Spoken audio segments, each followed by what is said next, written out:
Hola, ¿cómo están? Espero que bien. En el video que vamos a trabajar hoy se van a desarrollar cuáles son los componentes de una arquitectura de computadora de una forma básica, pero para tener una idea de cómo está conformado un sistema de computación en general. Y vamos a ir metiéndonos más en detalle en cómo opera un procesador. La idea es poder comprender algunos elementos mínimos de funcionamiento y poder relacionarlos luego cuando trabajemos con lenguaje C, cómo están relacionados los conceptos que vamos a ir viendo en el lenguaje, su correlato con el hardware de la computadora. En la siguiente figura podemos observar un diagrama en bloques, un diagrama conceptual de cómo es la arquitectura de un sistema de computadora básico. Estamos planteando acá una arquitectura de von Neumann, que es uno de los tipos de arquitectura posibles y es uno de los más simples. No todos los sistemas de computadora tienen este tipo de arquitecturas, es decir, no todos están distribuidos de la misma manera. Sin embargo, sí comparten los elementos básicos que vamos a ir nombrando y detallando. El primero de los elementos básicos es la CPU o unidad central de proceso, que está conformado por el procesador o los procesadores del sistema de computación. A veces también se refiere a ellos como la plataforma. La memoria, vamos a ver que es el lugar donde se van a guardar el código de los datos. Y los dispositivos de entrada y salida, también llamados periféricos, que conforman la interfaz con el mundo exterior del sistema de computación. Vamos a detallar un poco cada uno de estos componentes. La CPU está formada por dos unidades básicas. La unidad de control se encarga de gestionar el flujo del programa que estamos corriendo. Es decir, la unidad de control es la que se va a ocupar de ir a buscar a la memoria las instrucciones de nuestro programa, es decir, las directivas que indican que debe hacer nuestro programa, y a partir de esas instrucciones va a operar sobre datos que usualmente están en la memoria, leyéndolos, procesándolos y volviéndolo a escribir allí. Esto lo vamos a ver en detalle en unos instantes. Por otro lado, la unidad aritmético-lógica o ALU se encarga de realizar, como su nombre lo indica, las operaciones aritméticas y lógicas. Operaciones aritméticas como la suma, la multiplicación, la división, y además puede contar con extensiones de hardware para realizar operaciones más complejas, por ejemplo operaciones con números reales o operaciones para procesamiento digital de señales. La memoria, como lo indicamos, es el lugar físico de nuestro sistema de computación donde están almacenadas las instrucciones de los programas que estamos corriendo y además los datos que son los insumos de esos programas y también el lugar donde se guardan los resultados de las operaciones que hagamos. Por último, los periféricos o dispositivos de entrada y salida, como nombramos, son la interfaz del sistema de computación con el mundo exterior. Básicamente lo que van a hacer es proporcionarnos un flujo de información bidireccional entre el sistema y el exterior. Por ejemplo, dispositivos de entrada en un sistema de computación general pueden ser un teclado, un mouse, una interfaz de comunicación, por ejemplo, USB u otro protocolo. Y dispositivos de salida, el más común que tenemos es la pantalla, que es el dispositivo por excelencia de representación en un sistema general. Pero esto hay que verlo en forma amplia, porque un sistema de computación no es necesariamente una PC de escritorio. Puede haber otros sistemas. Por ejemplo, los PLCs, que son sistemas de computadoras de uso industrial, como uno puede ver, no tiene un teclado con el cual yo puedo ingresarle datos, sino que va a tener una serie de entradas y salidas eléctricas, analógicas, digitales, que van a formar los periféricos con el mundo exterior. Y también tenemos sistemas como los basados en microcontroladores, en este caso vemos un Arduino Uno, que es una placa que tiene todos los mismos elementos que acabamos de nombrar, que son comunes a un sistema de uso general como una PC o un teléfono inteligente, pero ya que sus interfaces se pueden adaptar según diferentes necesidades. Por ejemplo, esta placa posee entradas y salidas digitales, entradas y salidas analógicas y se puede programar para diferentes usos específicos. Un microcontrolador es un sistema de computadora integrado en una pastilla, es decir, en este circuito integrado vamos a tener todos los elementos que conforman el sistema de computadora: la CPU, la memoria y también los periféricos. Más allá de que también puede haber periféricos adicionales ubicados en el resto de la placa de circuito impreso. ¿Sí? Seguramente se estarán preguntando, ya que comentamos que la CPU es nuestro elemento principal, ¿cuál es la forma en que un sistema de computadora se controla? Es decir, cómo se le da una serie de instrucciones para que realice determinadas acciones. Bien, es importante que conozcamos el concepto de set de instrucciones. A veces también por las siglas en inglés se le dice ISA, que es el conjunto completo de instrucciones que un procesador cualquiera puede ejecutar. Cada procesador tiene su propio ISA, con sus características propias. Por nombrar algunas de las características particulares, hay procesadores que tienen diferente nivel de complejidad y por lo tanto eso se refleja en su set de instrucciones. Y hay procesadores con un set de instrucciones mucho más amplio, con la capacidad para realizar operaciones complejas, matemáticas y lógicas.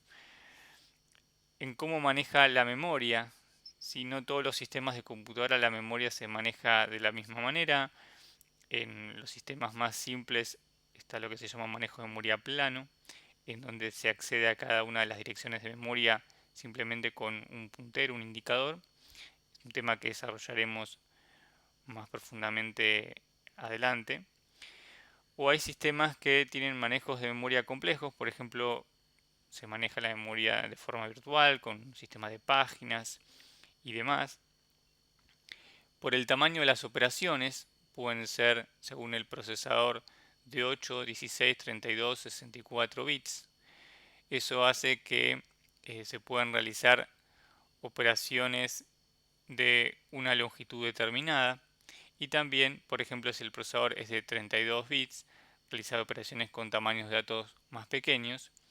Y las extensiones. Las extensiones son aquellas funcionalidades que se agregan al procesador, como vimos en hace dos slides, para realizar, por ejemplo, operaciones con números reales o también llamados punto flotante, para realizar operaciones de procesamiento digital de señales, operaciones con matrices, con imágenes, etc. A modo de ejemplo, vamos a ver el set de instrucciones de un microprocesador PIC. Acá hay un extracto, es decir, hay una porción de las instrucciones que este procesador puede implementar. Tenemos la suma, tenemos por ejemplo decremento, restar 1, incremento, sumar 1 a un dato, subtract, que es la resta. Y vemos que cada una de estas operaciones, que más o menos podemos reconocer, digamos, en cuanto a lo que implementan, están representadas con una palabra que usualmente se denomina memónico.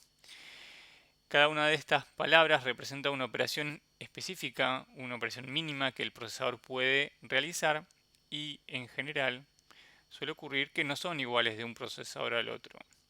Incluso entre familias de procesadores del mismo fabricante suelen variar, aunque pueda haber un núcleo básico. En los miembros de la familia pueden agregarse instrucciones.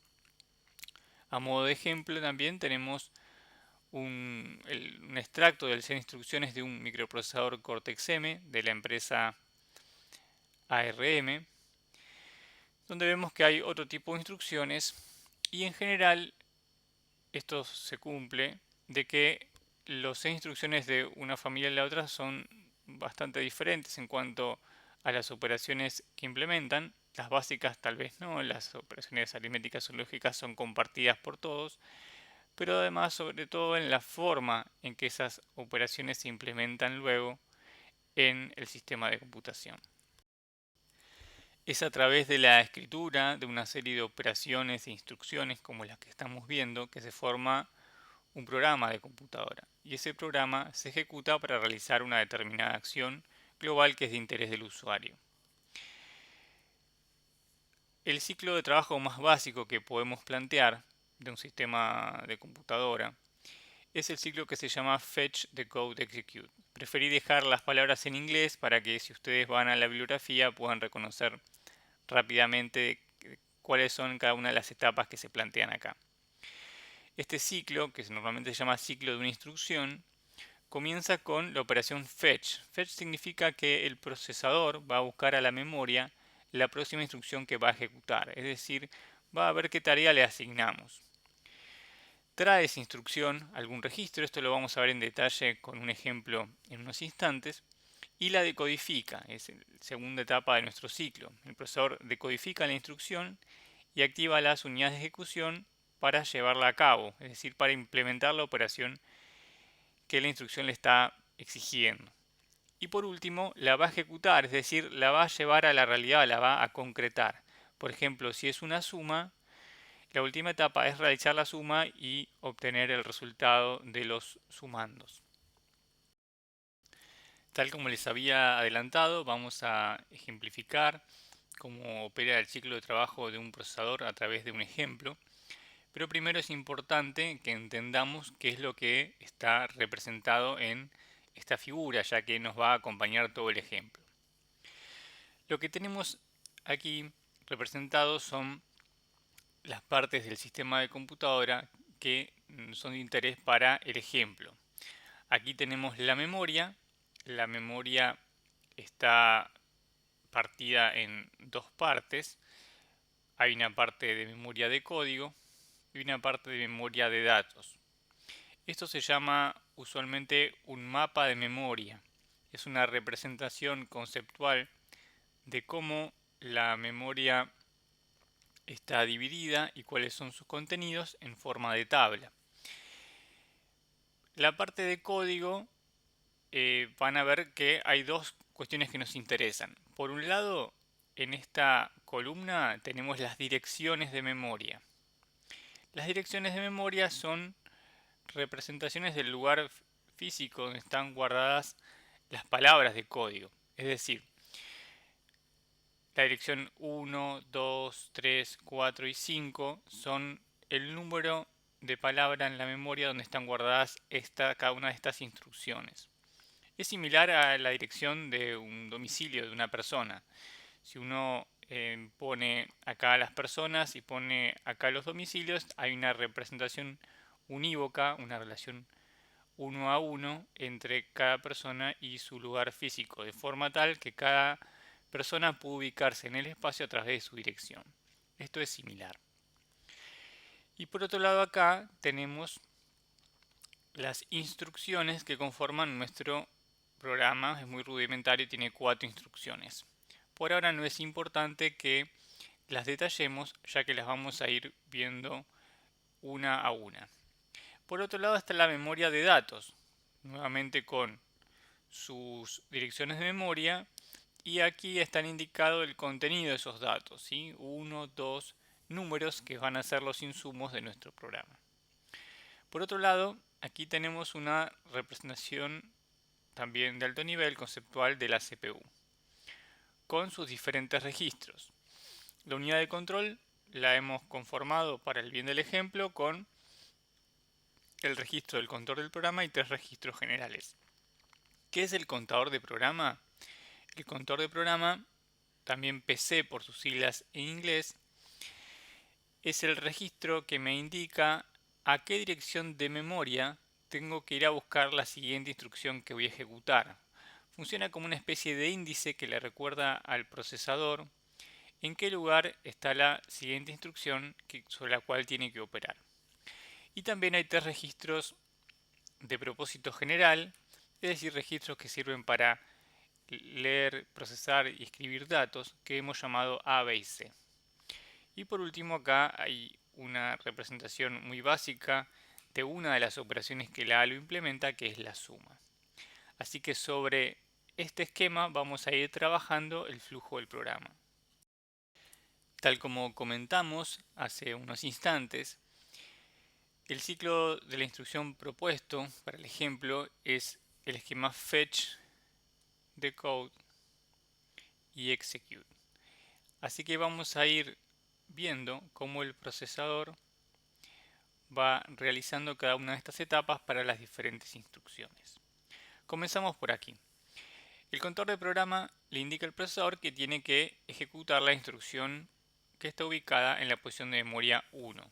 Entonces el procesador va, busca en la dirección de memoria 1 la instrucción que está aquí y la trae a su unidad de ejecución.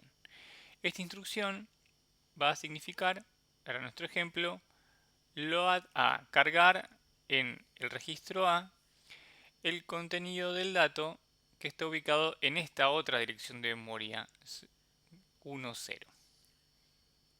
Entonces, en la siguiente etapa, el procesador trae esa instrucción a la unidad de ejecución, la interpreta, es decir, la decodifica, dice, ¿qué significa esto para mí? ¿Qué me está pidiendo que haga? Ah, que vaya a buscar a la posición de memoria 1.0 el dato que allí se encuentra y cargarlo en el registro A. Entonces eso es lo que va a realizar justamente. Va a traer el dato que se encuentra en esta posición de memoria al registro A. Y con eso se completa el ciclo de la primera instrucción. Como el ciclo ya está completo, entonces lo que va a hacer es realizar un ciclo con la instrucción que sigue. Noten que el contador de programa ya se había actualizado a la siguiente posición de memoria donde tiene que ir a buscar esa instrucción.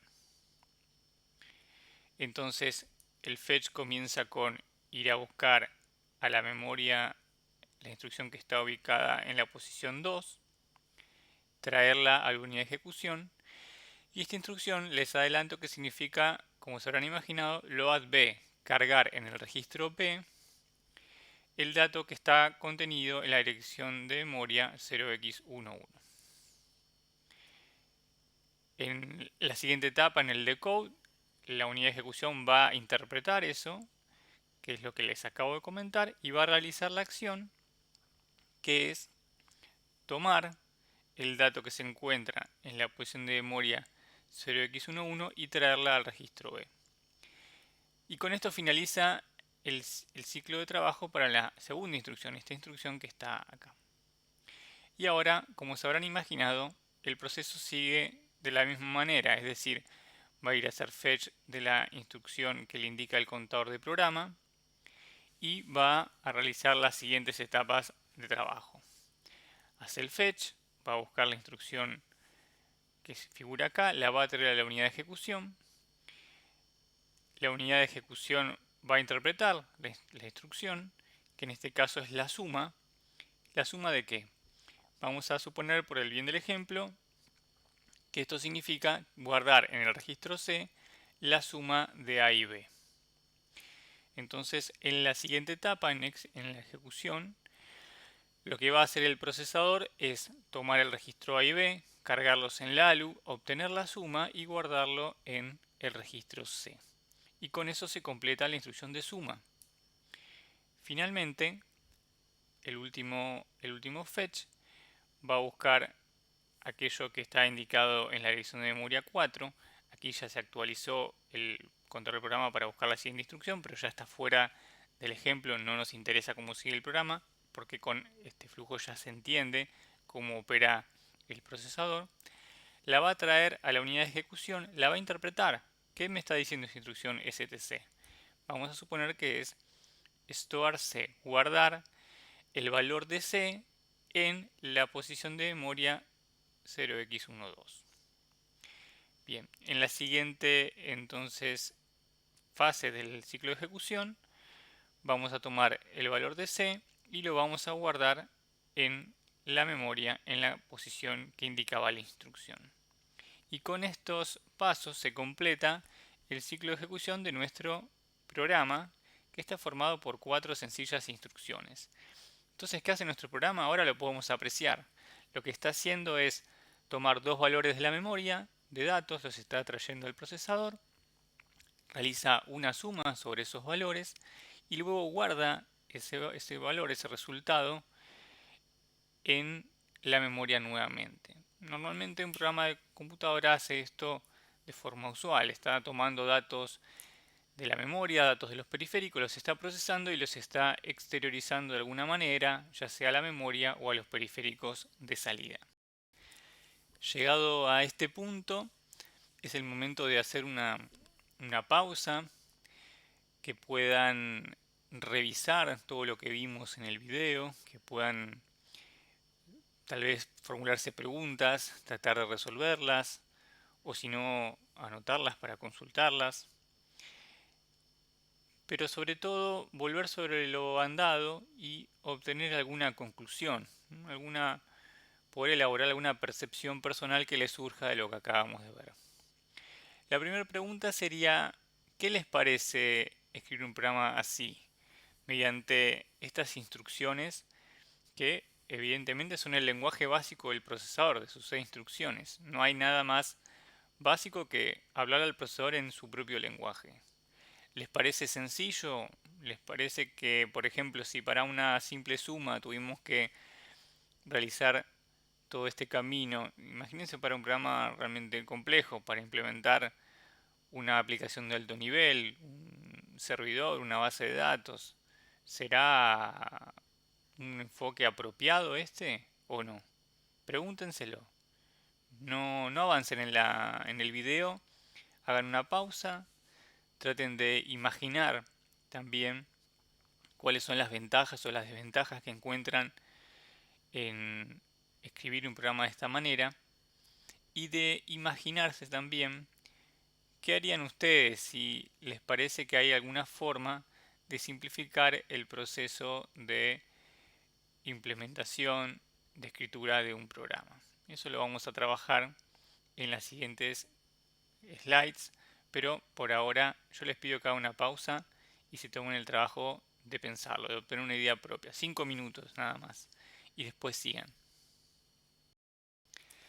Bueno, si se tomaron con seriedad la pregunta, esta pregunta que ustedes se acaban de hacer, se la hicieron las personas que trabajaban en la informática allá por los años 60 aproximadamente, cuando este enfoque de realizar programas con el set de instrucciones básico que nos ofrece cada procesador empezó a volverse un cuello de botella en el desarrollo de las aplicaciones. Entonces, en ese momento surgieron los llamados lenguajes compilados, que justamente hicieron su aparición por las grandes desventajas que tiene escribir un programa en código máquina, o también llamado assembly, la SM, el lenguaje ensamblador. Es lo mismo que decir en el set de instrucciones que tiene el procesador. Es laborioso. ¿Por qué es laborioso? Porque para realizar una operación tengo que implementar una serie de operaciones más básicas, primitivas, en base a las instrucciones que tiene el procesador. Es tedioso, es complicado. Vamos a ver que eh, cuando uno hace un programa, gran parte del tiempo se va en corregir los errores que tiene un programa. Y si uno tiene cientos de líneas de código y esas líneas crecen y crecen, bueno, entonces es mucho más complicado realizar esa operación de corrección. Y aparte algo muy importante, que el código que resulta de esta escritura depende del procesador. Como vimos al principio del video, cada procesador tiene su propio lenguaje. Entonces, si yo desarrollo una aplicación, por ejemplo, para un procesador de Intel, y después quiero adaptarla a un procesador de ARM u otra arquitectura, otra marca, entonces voy a tener que reescribir todo el programa de cero, lo cual significa un retrabajo totalmente innecesario. Por lo anterior, lo que se hacen es desarrollar lenguajes de programación que facilitan la tarea del programador. ¿Por qué? porque uno escribe de una manera más abstracta y luego ese lenguaje, ese código que se escribe se traduce a código de máquina. En este esquema podemos apreciar cómo es esto de los lenguajes compilados. Básicamente el programador escribe un código que se llama código fuente, porque es el código a partir del cual se va a generar el verdadero programa, ¿sí? Que es el que va a correr el sistema de computadora. Y fíjense que ese código tiene una forma, normalmente es un texto, que es más amigable al operador, al programador, que una serie de instrucciones que interpreta el procesador. Uno puede reconocer más fácilmente qué tipo de operaciones se están implementando. Pero evidentemente el procesador no habla este lenguaje, habla su propio lenguaje que ya está definido por el fabricante. Tiene sus instrucciones que ya está definido. Entonces ese código fuente atraviesa dos etapas que veremos más adelante en detalle, en donde el código se compila, es decir, se traduce este código a código de máquina, a un lenguaje que el procesador puede entender, se linkea, linkear, esto se va a comprender mejor cuando veamos funciones, pero significa poder vincular fragmentos de código a través de saltos que se producen cuando uno llama de un fragmento de código al otro. Y por último, toda esta cadena de procesamiento produce un código que se puede ejecutar en nuestro sistema de computadora. Esto es lo que normalmente se conoce como el binario, por ejemplo, o el ejecutable, como por ejemplo en Windows, que ustedes tienen los archivos con extensión .exe que indican que son ejecutables. Esto es el resultado de la compilación.